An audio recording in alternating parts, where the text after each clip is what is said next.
Hey you lovely viewers, welcome back to my channel. আজকে share করছি আটা দিয়ে পিঠা রেসিপি। আর এই পিঠা তৈরিতে কোনো ঝামেলার দরকার হবে না, আর আমাদের কিচেনে সবসময় এই উপকরণগুলো থাকে, তাই এই সিম্পল পিঠাটা আমি শেয়ার করব। তো পিঠাটার ভিতরের লুকটা দেখেই বুঝতে পারছেন যে কতটা সুন্দর আর লোভনীয় ছিল, খেতেও আলহামদুলিল্লাহ অনেক মজার ছিল। চলুন আমরা প্রসেসটা শুরু করি।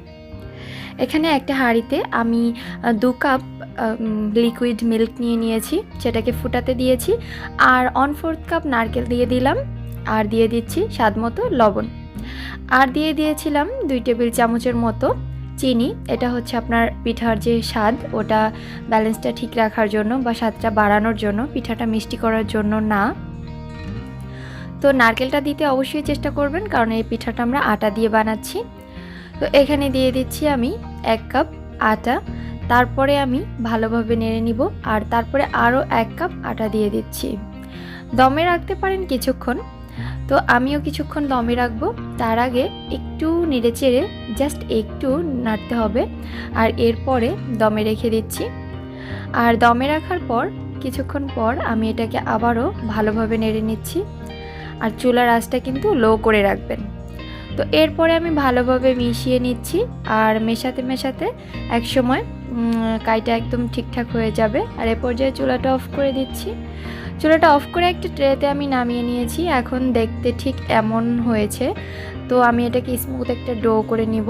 এরপরে ওখান থেকে আমি ছোট 2টো লেচি করে নিয়েছি, আর এই লেচি দুটোকে আমি এখন সুন্দর করে বেলে নিব।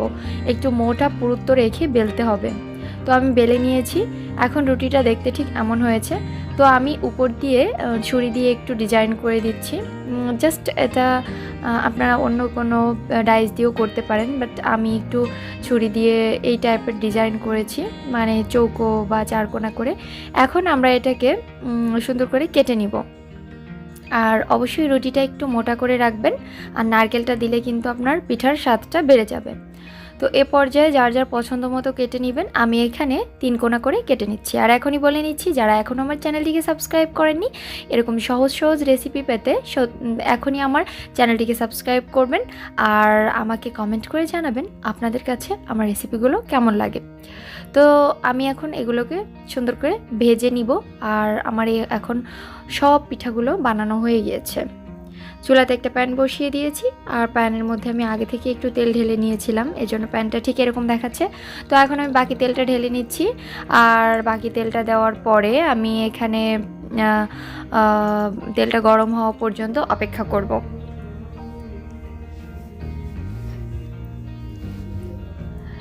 তেলটা এখন গরম হয়ে গিয়েছে। এখন আমি এ পর্যায়ে পিঠাগুলো একটা একটা করে দিয়ে দিব। আর পিঠার ভাজার সময় পিঠাটা কিন্তু অনেক ফুলে যাবে, তবে এটা চিন্তার কিছু নেই যে পিঠাটা ভেঙে যাচ্ছে বা ফেটে যাচ্ছে, এরকম কিছুই না। আপনার পিঠাটা যত ভালো হবে ততই ওটা ফুলবে। আর এটাকে ডুবো তেলে ভাজার চেষ্টা করবেন, বা একটু স্বাস্থ্যকর উপায়ে খেতে হলে আপনারা একটু শ্যাডো ফ্রাই করতে পারেন। লালচে করে উঠিয়ে নেবেন, বাট চুলার আঁচটা কিন্তু মিডিয়াম থেকে একটু লোতে রাখতে হবে, হাইতে না। হাইতে রাখলে কিন্তু কালারটা খুব বেশি চলে আসবে।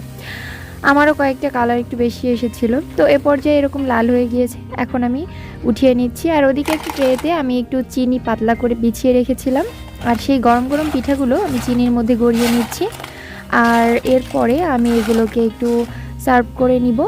তো এখন আমি সার্ভ করে নিয়েছি। আপনারা শিরা দিয়েও করতে পারেন, মানে প্রসেসটা আমি এখানে চিনিতে গড়ালাম। তো আজ এ পর্যন্তই, কথা হবে অন্য কোনো এপিসোডে। আল্লাহ হাফিজ।